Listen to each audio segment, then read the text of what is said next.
What's going on, y'all? Welcome back to the Rotoworld Basketball Show. I'm Dan Titus filling in for Vaughn Dalzell because he got downgraded from questionable to out due to flu-like symptoms. We wish him well, but I'm joined with Raphielle Johnson of Rotoworld himself. And we got some things to talk about. It's week 17, All-Star break. We're going to run through all the recent news and injuries going around the league, give you a little predictions of what we feel like how the All-Star break is going to shake out in terms of the competition, and give you some surprises and disappointments throughout the season since this is the first official break that we've had for fantasy basketball. But first, I have to talk about Raph. What's up with your Knicks and your protesting? Are you protesting? Are you standing on business along with the Knicks here after getting hosed by the Houston Rockets and the refs last couple games ago? I agree with the sentiment, the reason behind the protest, but it's not going to matter. Like, I think it's been ages since a protest has been upheld, but I just want to get rid of the last 2-minute report because it's like that scene in Barbershop and the lady bashed in the wrong dude's car windows and had the nerve to say "my bad" after she was like, "Who the hell is Malcolm Brown? This ain't Malcolm Brown's car." No, it's like the last 2-minute report is basically the NBA saying our bad for like egregious errors. And it's like, just save it, man. Especially in a situation like this, they probably should just left the game off the report. Like, yeah, we messed this one up. But yeah, that's how I'm feeling right now.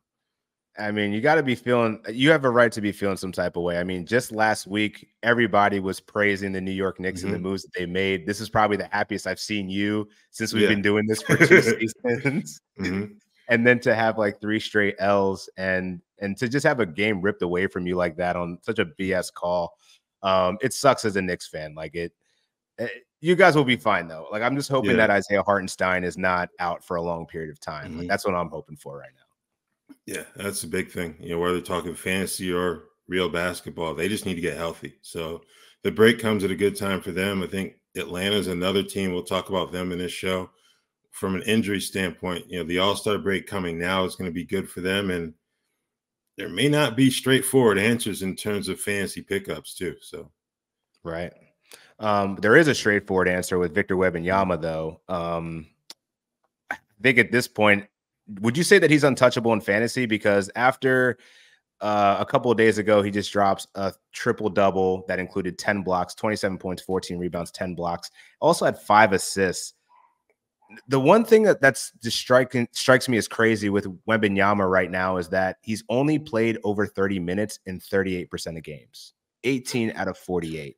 That's absolutely not only egregious on Popovich's part, but also crazy that he's still a top 15 player in 9 cat leagues and top 20 in points leagues, despite only averaging like 28 minutes a game.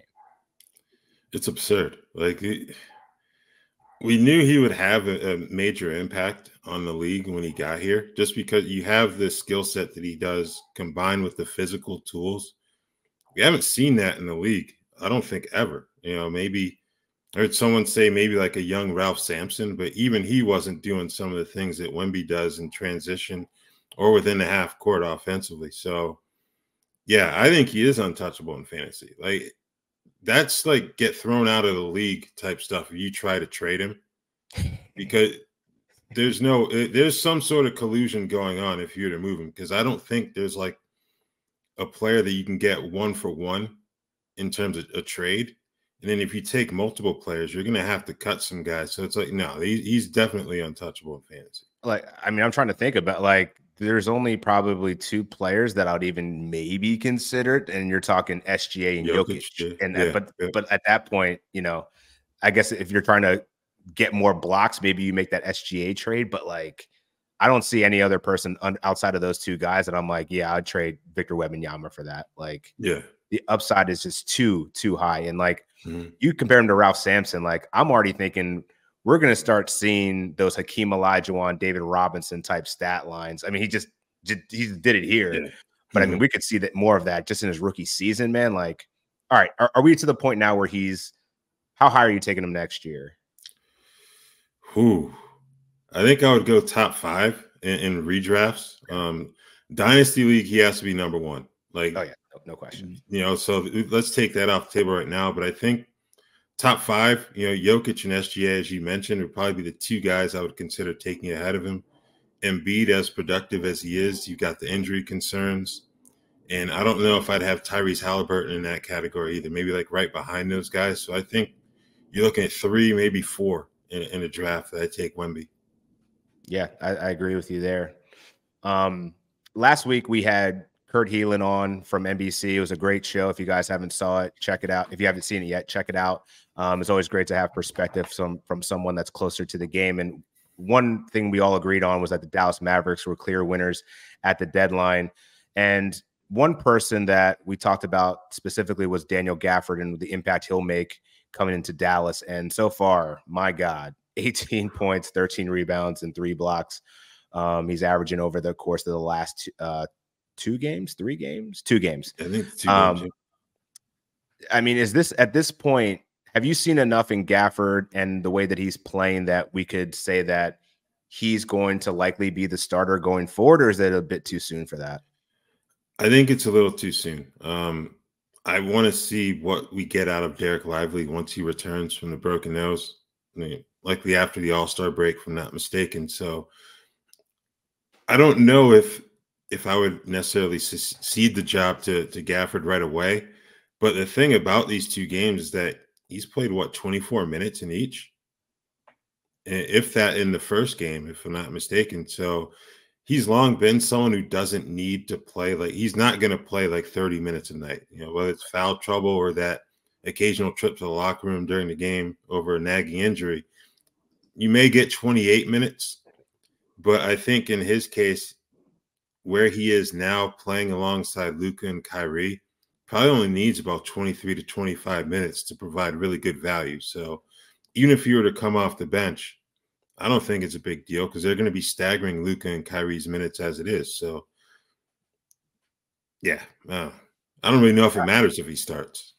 Yeah, I don't think it does either. And I think that's one of the things we were talking about. Is like, I feel like they could both eat in a timeshare.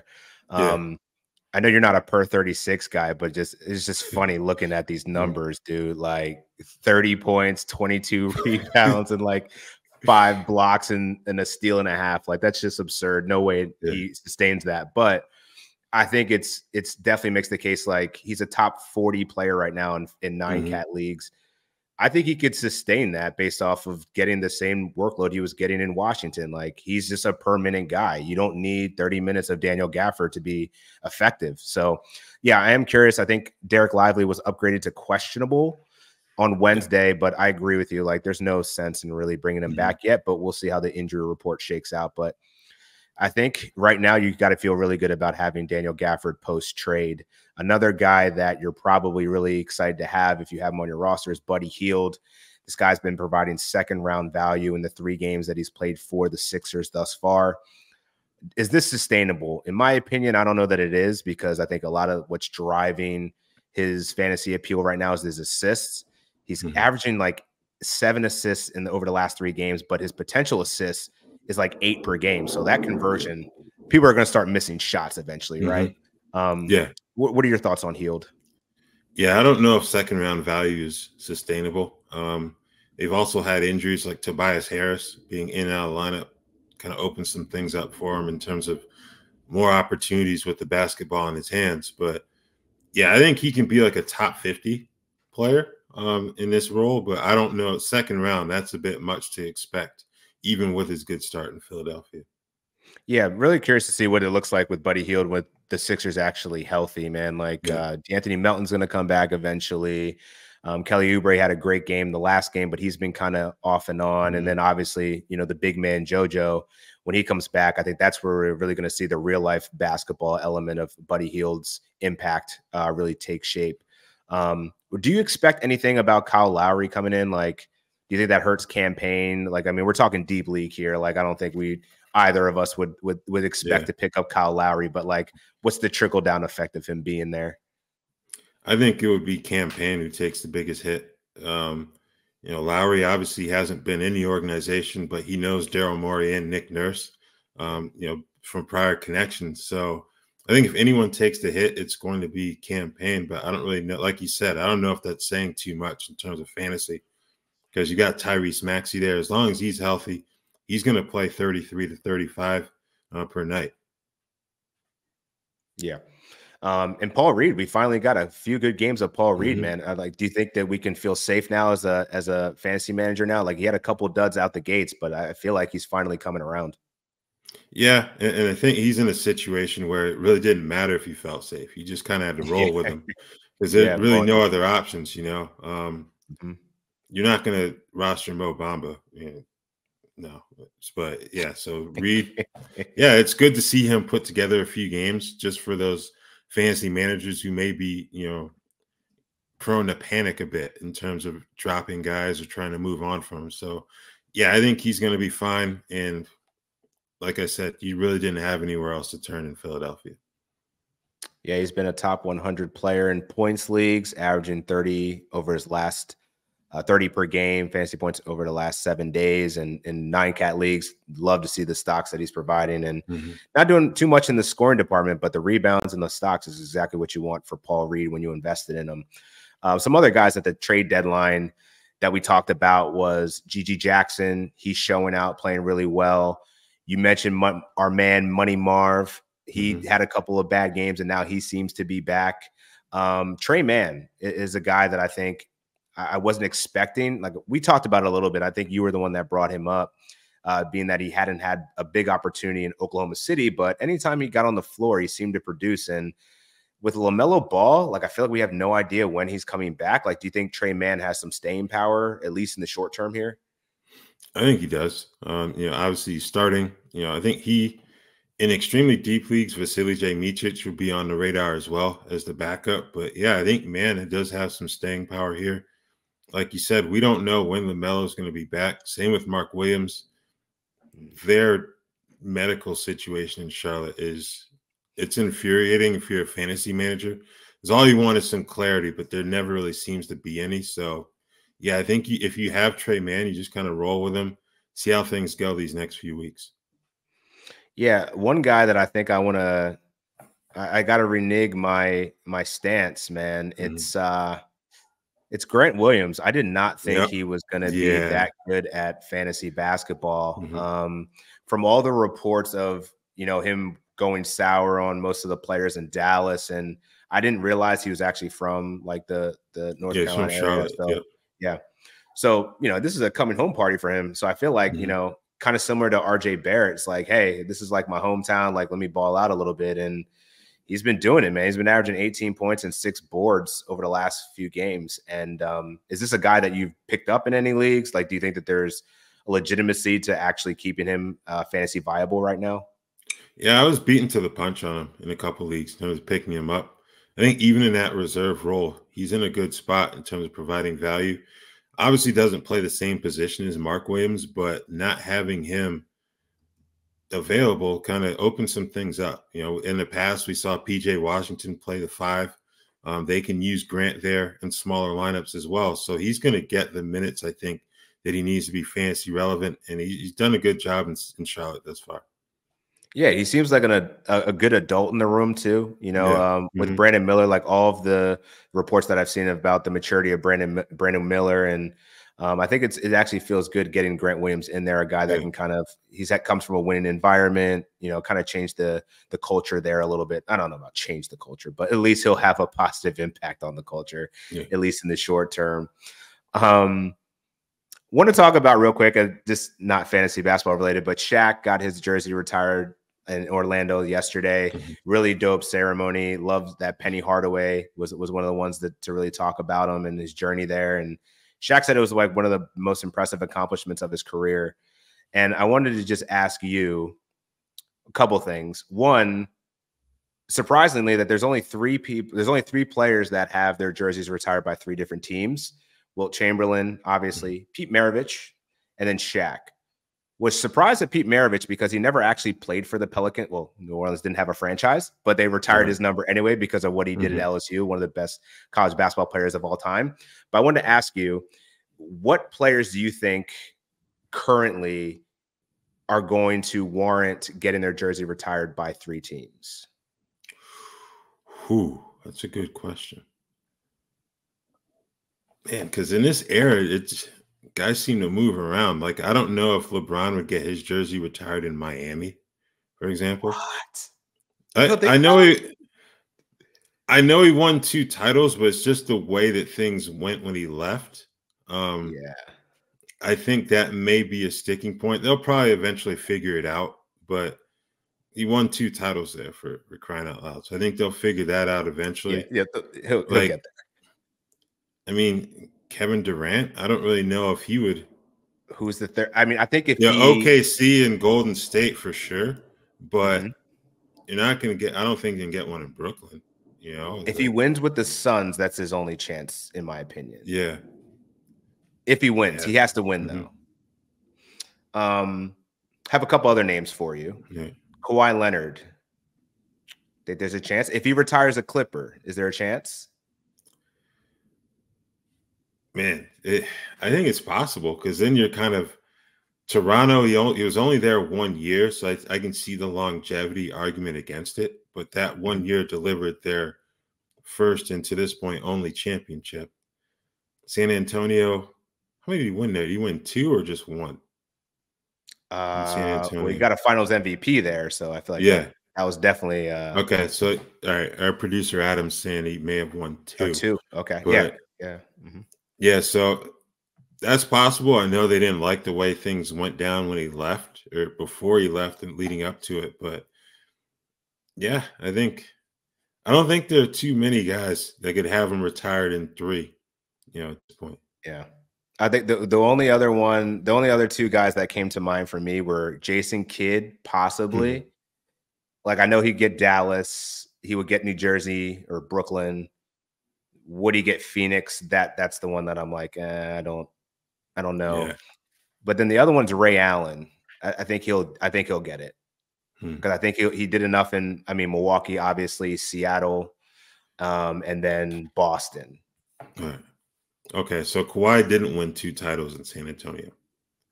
He's just had the one in 2014. So, all right. But he did get that Finals MVP. So like, and Yep. I feel like Mhm. Andre Iguodala is probably going to get retired by the Sixers and the Mm. Golden State Warriors because I know he got Finals MVP for one of the Oh, the Warriors. Sixers. I would think so. I mean, Hmm. if I'm I'm a Sixers guy, I feel like I would put him. But that's the thing about it. It's become so liberal now that Yeah. I feel like the argument could be like, I don't know. There's going to be some stretches out there for sure. Like I feel like I'm gonna be like Anthony Davis.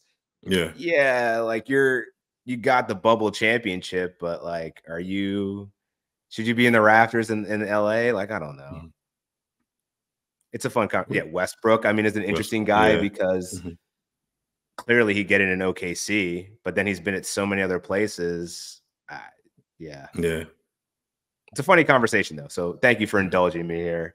Um, but yeah, I mean the Boston Celtics obviously have the most jerseys retired, like freaking 22 of them to match all of their championships. Baseball, the only other team that can match them is probably the Yankees. Yeah. And the Yankees, spring training, all that stuff is happening right now.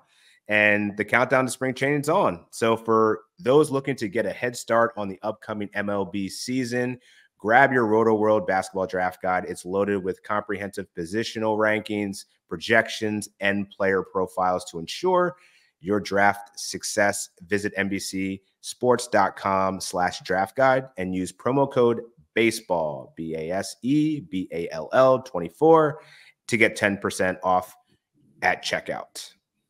Yeah, I would love to get into fantasy baseball. Mhm. I usually do like 4 or 5 teams. So now that spring training, it's crazy how quickly Mhm. everything's coming together, man. Football ends, baseball starts, like Yeah. basketball up in between it. But in between that, there's been some injuries, man. I feel for the Miami Heat.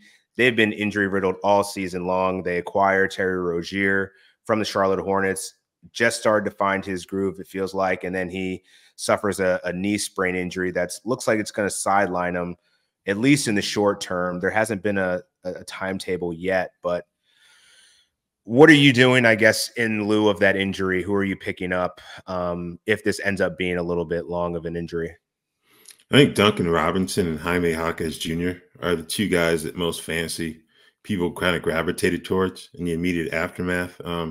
Duncan Robinson at 6 3-pointers scored 23 points in their blowout of the Bucks on Tuesday. So that was a good performance for him as a starter.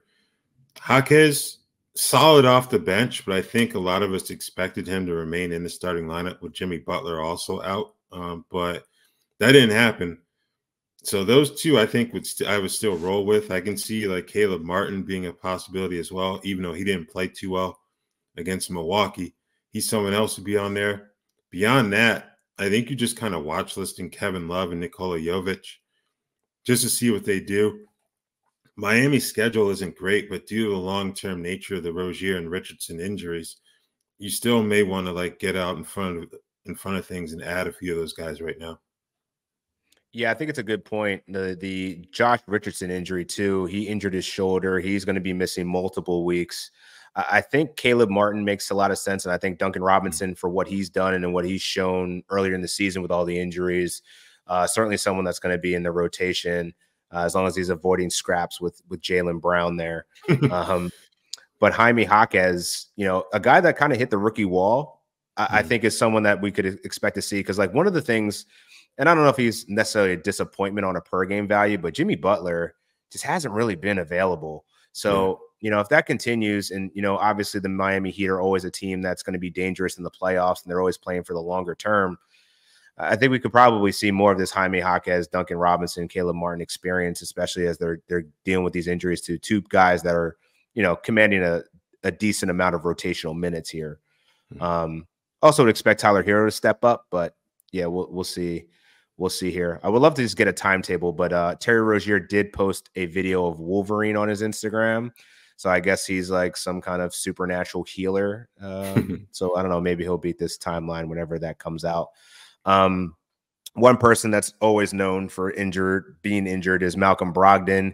He's dealing with some elbow tendonitis. He's not going to be reevaluated for 2 weeks. What are we doing here, man? This seems like you've always been an advocate for Scoot Henderson, and I think now is just more validation of that. Yeah, he's been playing better. He's been more efficient in recent games than he was early in the season. He also missed time due to injury. It's a foot sprain. He missed 2 games over the weekend. The fact that he played 30-plus last night coming off of that injury, I think is a positive sign regarding the severity of it. So that's all the more to kind of commit to Scoot in standard leagues. You still may take a hit in the field goal percentage category, but at this point, it's either him or Simons. Simons is already rostered everywhere, so just take the plunge on Scoot, man. Yeah, I think you take the plunge on Scoot. This is eventually going to be one of those guys that, Portland not really going anywhere, wanting to see more out of Scoot. I think this is just a perfect scenario for him to actually have not that he's looking over his shoulder, but I just think the usage is going to go up with Brogdon not being around anymore, at least in the short term here. And anytime you put an at least in front of something or being reevaluated, to me sounds like at least 3 or 4 weeks here, and they have no reason to rush Brogdon back in any sense. So one other person that had that at least in front of his injury designation was Fred VanVleet. He was expected to miss at least 4 games. This past Monday was his 4th game. It's already been reported he's going to be out for Wednesday. So he's going to be out through the All-Star break. Are you getting concerned? This is just another adductor injury, which seems to be the most common injury now for a lot of basketball players. So Amen Thompson, I think it's this is the time, man. I have him rostered in a couple of leagues, and I've been loving the results. He may not score a lot, but between rebounds, assists, and stocks, man, like you can't ask for much more out of a rookie. Yeah, I'd agree with that. I think his rest of season value is a reason why I would hold on to him even after VanVleet returns, whenever that may be. Just because, like you said, he may not score too much, but he can give you just about everything else in terms of those counting stats. The percentages can be a bit wonky at times, but I think he's someone to go with. And even with their win over the Knicks on Monday, they're still 3 out of that last play-in spot. So I don't think it takes too much to envision a scenario in which the Rockets kind of fade after the All-Star break, especially if VanVleet isn't ready to go by then. So I think if you have Amen Thompson, I'm holding on to him. Yeah, what are you doing with Cam Whitmore? Because he's dealing with an ankle injury, and he's a guy that's really come on as of late. Definitely been climbing the rookie ladder, and just in terms of his impact on the Rockets, man, like the usage rate and what he's doing for their scoring punch. Yeah. He's been dropped a lot. I think he's down to 17% in Yahoo leagues. Is he someone that you think has some rest of season appeal and someone that you would scoop up too? He does, just because we still don't know the deal with Tari Eason in terms of his leg injury. And that's when Whitmore's value kind of rose, is when, Eason was first sidelined. So right. I think it kind of depends on what your roster looks like right now, whether or not you can afford to kind of stash someone like him. But if you can, I think it's worth considering, because he's someone like Amen Thompson. He's probably going to play more, down the stretch than he currently is. Yeah, I feel like this is the part of the season where if your team happens to be healthy, which I don't think I have that case in many situations, but if you stash someone in injury in an IL spot, like this is the time that you want to stash these people that could be, because we're not terribly far away from fantasy playoffs, man. Like standard leagues, we're like 4 weeks away. So this is definitely prime season that you want to be preparing for that. To that, there's a couple players like Onyeka Okongwu was a very popular ad. I saw him hovering around 60%. So shallow leagues, he was widely out there. And then once Clint Capela got hurt, it was like, oh man, Okongwu to the moon here. And then he gets hurt and now he's going to be out for 10 days. So what do you think the Atlanta Hawks are going to do here? Play small? Is there any immediate ad that you can expect, after the All-Star break that might help your fantasy team? I think they're going to play small. Like, they've got Bruno Fernando on the roster. Maybe he starts games, but I don't see him suddenly playing like 28 to 30 minutes per night. If he does, hey, more power to him. That would make him viable in deeper leagues, but I don't see that happening, especially if they can get DeAndre Hunter off of a minutes restriction, because then you've got him, Saddiq Bey, and Jalen Johnson. Maybe wreak some havoc with those guys. Got Bogdanovich as well. So, yeah, I think they're probably going to have to go small just to kind of account for those absences right now. Yeah, and I thought they have the positional flexibility to do it. Running a lineup of Jalen Johnson and Saddiq Bey, and Bruno Fernando can just be the centerpiece. That's not really going to have a lot of usage. Just protect the rim, let everybody else go to work. But I don't really see him as a viable ad right now. This is really just going to be the usage spread out, amongst the guys that are already producing at a high clip for the Atlanta Hawks, which surprisingly, I think that's one of my biggest surprises this season. I didn't expect, Quinn Snyder to have one of the most fantasy friendly offenses in fantasy basketball, but it seems like everybody's eating when they get minutes there. So just a really fun team to have rostered. Couple other just like what seem to be short-term injuries. Jamal Murray is dealing with an adductor injury. He's going to be doubtful for Wednesday. I don't know that you need to pick up Reggie Jackson. Like, if you have a streaming spot, sure, but I don't expect his absence to be too long. And then Tobias Harris is dealing with a hip injury, which you already mentioned. It doesn't seem like that's going to be a long-term injury, but there just hasn't been too much reports on like how he's feeling, and I haven't seen a timetable or anything about Tobias that makes you concerned. I haven't. It's kind of weird that it started out as him being out due to illness, and then it kind of transitioned to a hip injury. So you kind of wonder, how long has the hip been bothering him?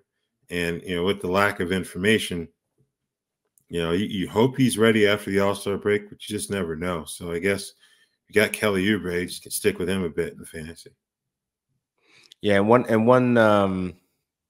Yeah, see, Kelly Oubre, I feel like he's very streaky, but at this point, if Tobias Harris is out, like that's got to be the play. And, he's somebody you can definitely grab in shallow leagues. He's under 60% rostered, I believe, in Yahoo leagues. So I would definitely be looking towards him, but I would just like to have a little bit more clarity. But I imagine, like, just because the All-Star break is approaching, wouldn't surprise me if we get a bunch of random, star players out right before the deadline with, the All-Star break just a couple of days away.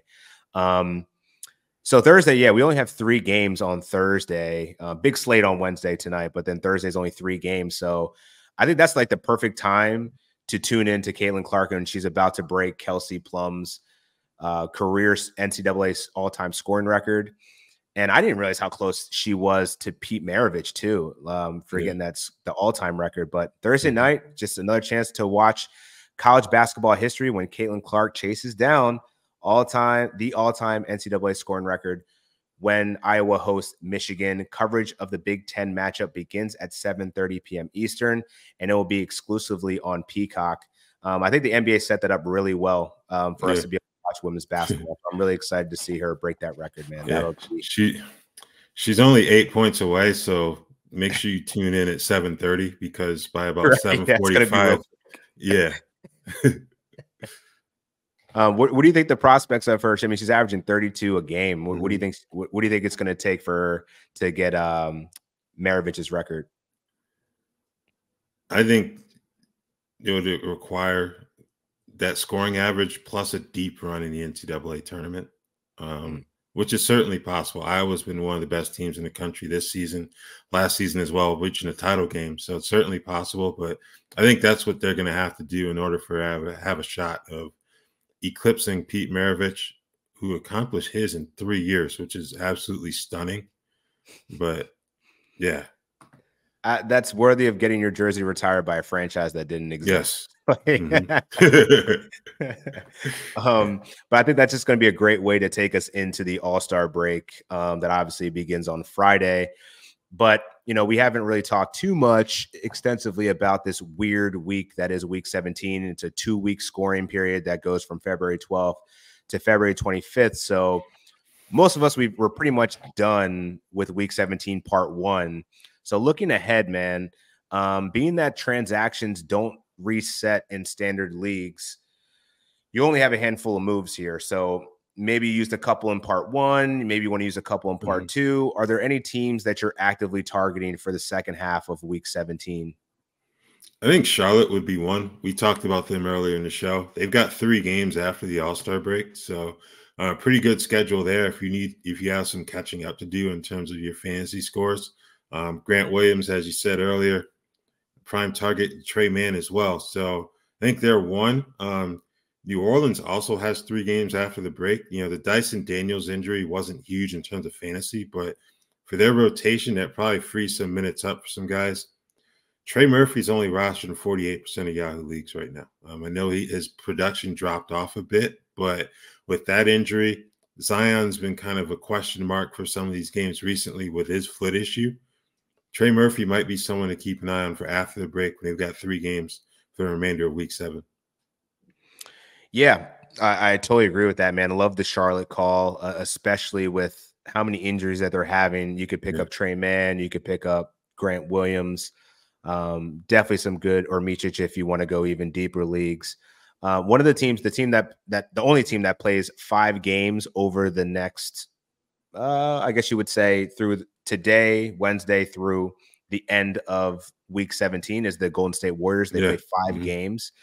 And they play against a really good lineup of the Lakers, Charlotte Hornets, end off with the Denver Nuggets. But I think you could probably in deeper leagues, if you're just looking for a volume play, maybe pick up Dario Saric.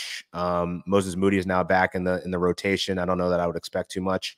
But on that note, actually, I just want to get your thoughts real quick because we've talked about the Warriors extensively here.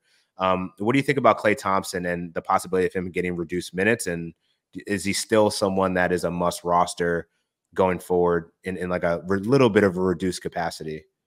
Yeah, I don't think he's a must roster guy at all, especially in shallow leagues, just because the defensive numbers, you know, it'd be one thing if he was shooting poorly, but was making up for it with the stocks, but that hasn't really happened. So yeah, it's going to be interesting to watch, not just his production, but how he handles it, because that obviously will also be a factor in how well he plays when on the court. So yeah, I think I would hold him in standard leagues, but shallow leagues, you really want to keep an eye on those minutes. Yeah, I think that's definitely something we're going to be monitoring because the Warriors are actually playing better now. I think they were one of the more perplexing teams that didn't make any moves at the deadline, and I think now we see why. They're going to try to go for it now that Draymond's back. Hopefully he doesn't do anything that might call Adam Silver to get involved again, but that beef with him and Yusuf Nurkic is just hilarious at this point. Like, no, it's just such an insignificant beef that like it's just funny that it's getting the media attention that it is. Like, Draymond, you're talking to you, like no one was questioning whether Yusuf Nurkic was hard or soft, bro. Like I'm just so confused by that. Like, why? It just doesn't make any sense. Either way, any other teams that you'd be targeting or players specifically? Utah is a team that plays 4 games. I don't know that we're going to go dumpster diving yet. I would love to see if Taylor Hendricks can start to pick up some more momentum here. Obviously, the Kelly Olynyk trade has worked out pretty well so far for him. He's a guy that I know we were talking about it with Kingy on the FBI International pod, and we were both kind of like lukewarm on the idea of Kelly Olynyk. Yeah. Have you warmed up to it a little bit more? Yeah. I think I was a bit salty with the fact that they took like a capable big man for themselves, and they aren't going to be anywhere near the postseason. You're right. Yeah. So, but yeah, I think he can be an interesting play. I know this guy didn't play well last night, but Simone Fontecchio in Detroit.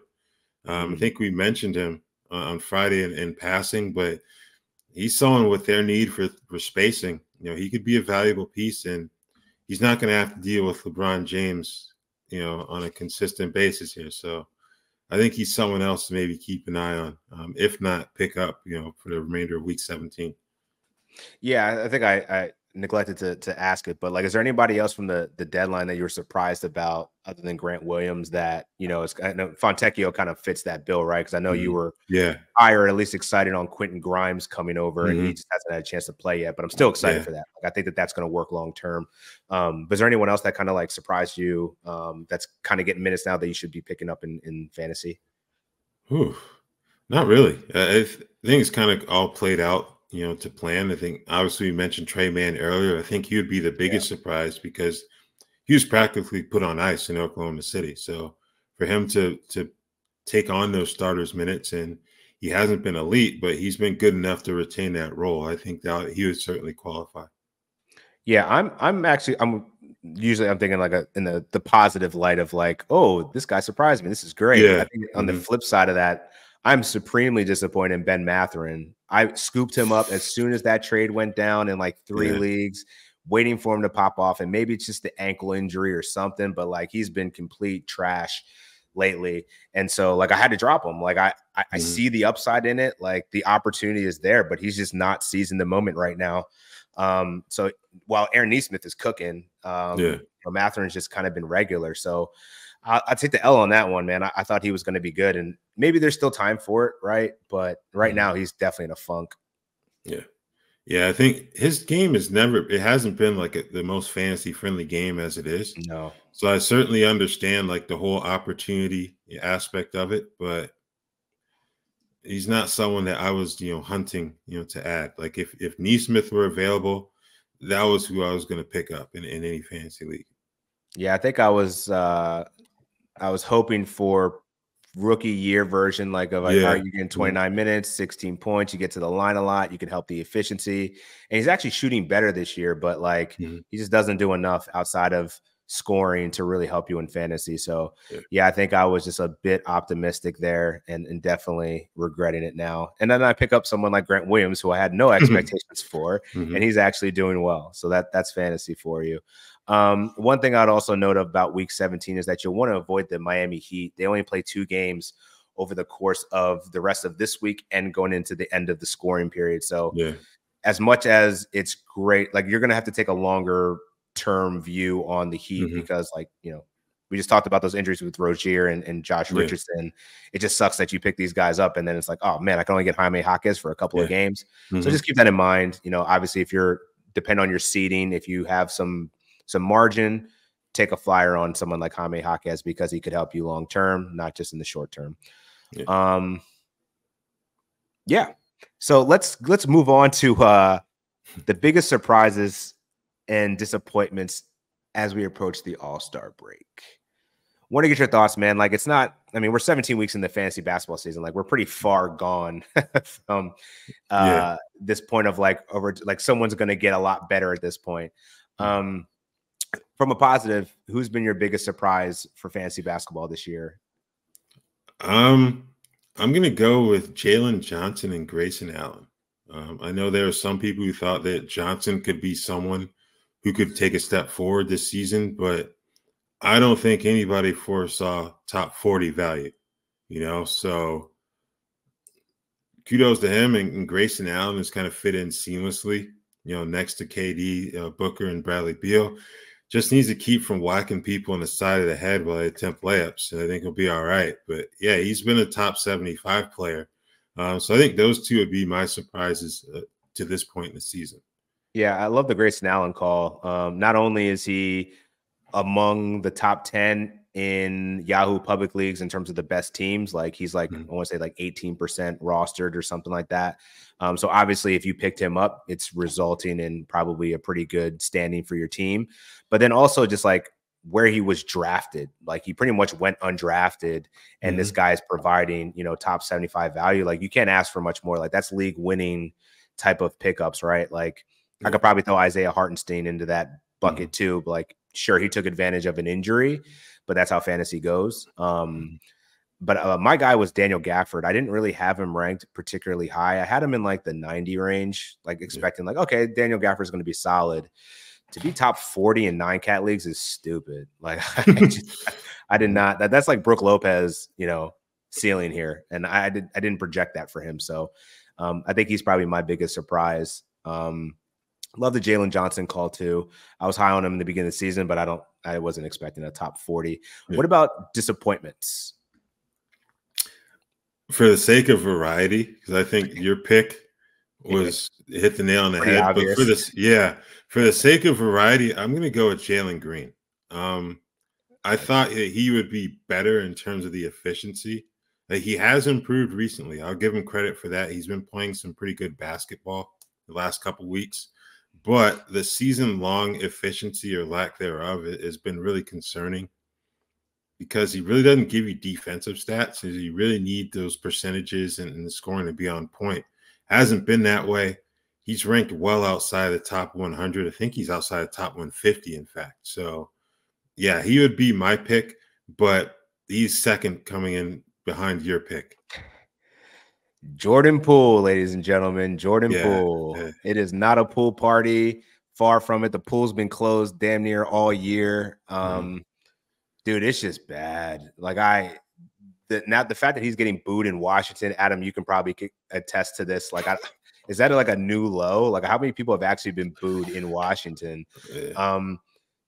He's just awful, dude. Like, I wish he could just find his offense. Like, just find your stroke. Like, he's not shooting the ball a lot. He just lost all of his confidence, the turnovers, super inconsistent. And I'm surprised he's still rostered in as many leagues as he is as it stands. Like, I think it's just the name that people are holding on to. He's rostered in 82% of leagues. It's starting to fall a little bit, but I mean, the way that he's playing, Andrew Wiggins probably had a vote in that, but I don't think he carried the draft capital that Poole had. Poole was a top, 4th, 5th round pick.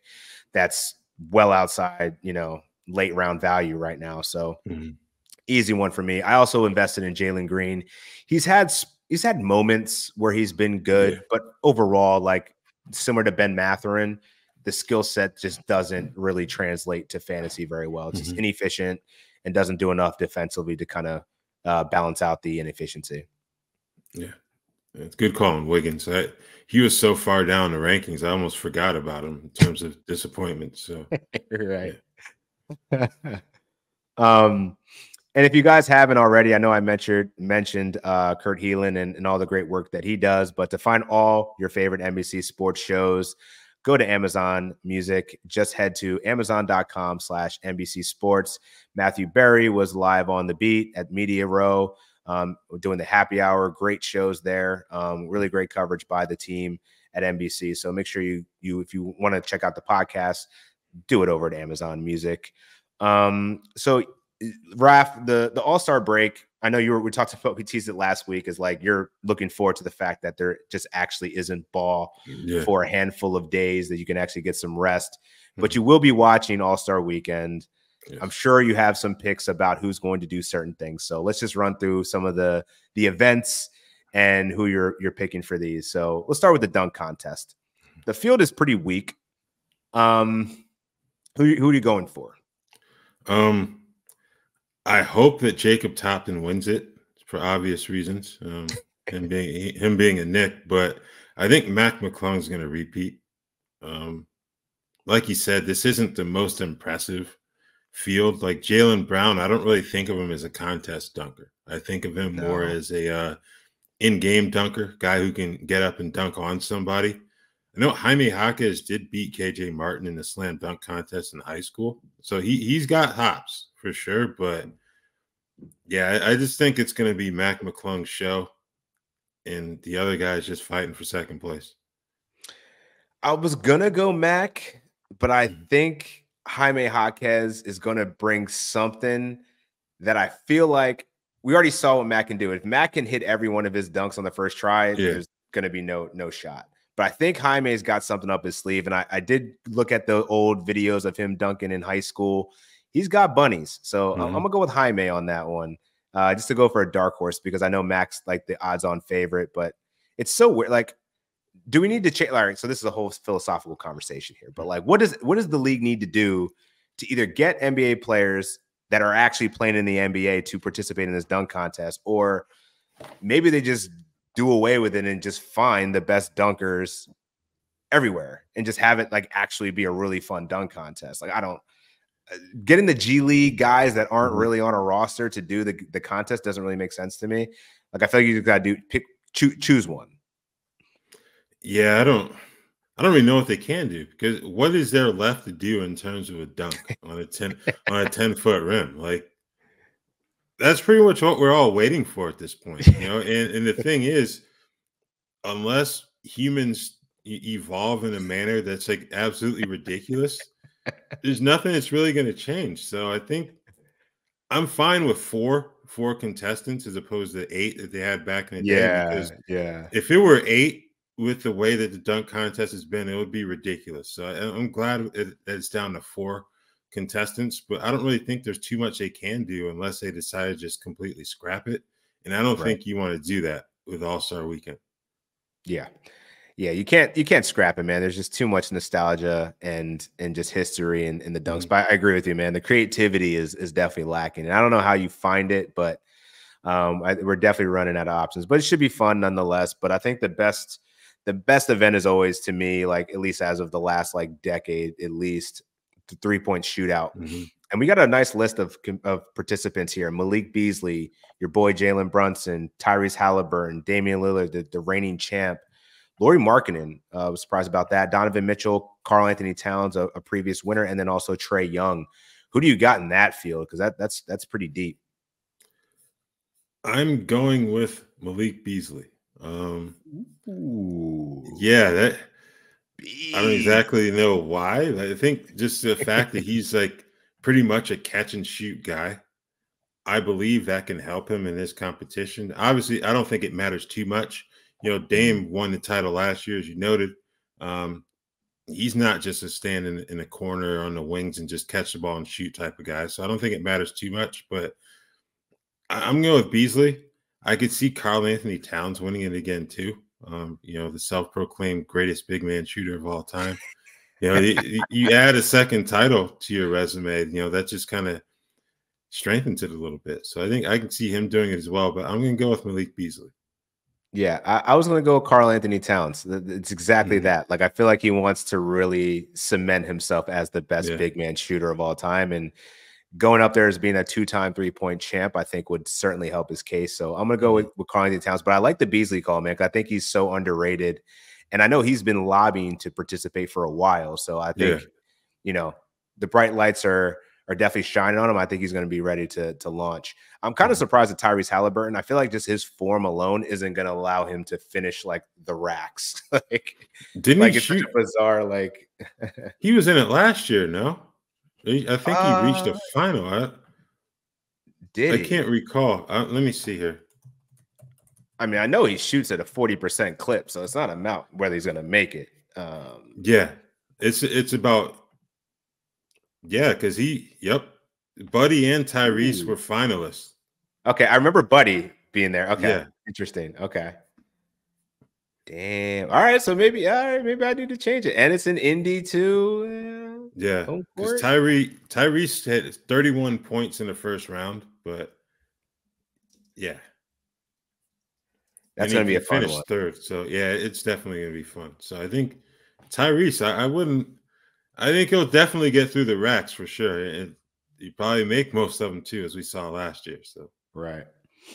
And then finally, the skills challenge. We got Pacers. We don't have a pick for Sabrina versus Steph. Oh, how could I forget that, man?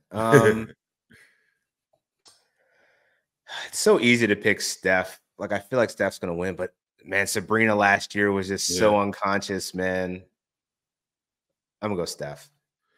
Yeah, I think it's the whole rest versus rust discussion. Yeah. Just because obviously she's not just sitting at home doing nothing. She's clearly going to prepare for this event, but Steph has been able to get up game shots, and I think that's going to be a difference here. So I think it's going to be an elite competition, but I think Steph will edge it out in the end.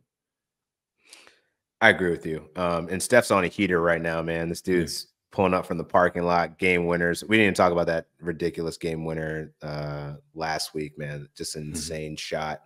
But everything Steph Curry does, I feel like, just leaves us in awe and amazement. But that's going to be a fun competition, man. I'm glad he signed up for that, because Sabrina can definitely shoot too. Skills challenge, we got the Pacers, Halliburton, Mathurin, and Miles Turner. Interesting having Mathurin. I think that could be that could be their downfall. And then you got Paolo, Anthony Edwards, and Victor Wembanyama, which is the top picks going up. And then you have the team all-stars. So very interesting format that they have here. And then you have the all-stars where you got Scotty Barnes, Tyrese Maxey, and Trae Young. I'm going to go with team all-stars here, man. I like the combination that they have of good passers, good shooters, and point guards. And I feel like this is like a point guard type competition. So I'm gonna go with team all-stars in this one. I think we go team top picks, and just because Wemby and then Anthony Edwards, you put him in a competitive setting for anything, and he's gonna be out to kill. So I think I'm gonna go team top picks to win this one. I like that. And Anthony Edwards is my pick for All-Star MVP, man. To what you just said, like, I'm just like, I feel like he wants to. I think he's ready to show the world, like, yeah, I'm that dude. I'm next up.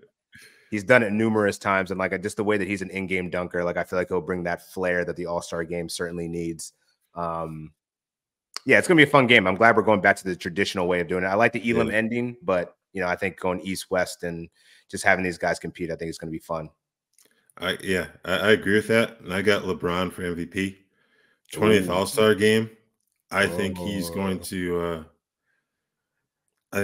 take home the MVP award. I like it. I like it. All right. Well, you guys can definitely hold us accountable next week when we talk about All-Star Weekend. Vaughn will probably be back by then, so he can take over the hosting duties. I tried to do my best to fill in for the man, but hey, the guy's voted in hosting. But yeah, make sure you tap in back with us next Wednesday, 12 p.m. on Twitch for Raphielle Johnson and Dan Titus and Rotoworld. This is the Rotoworld Basketball Show. We'll see you next week.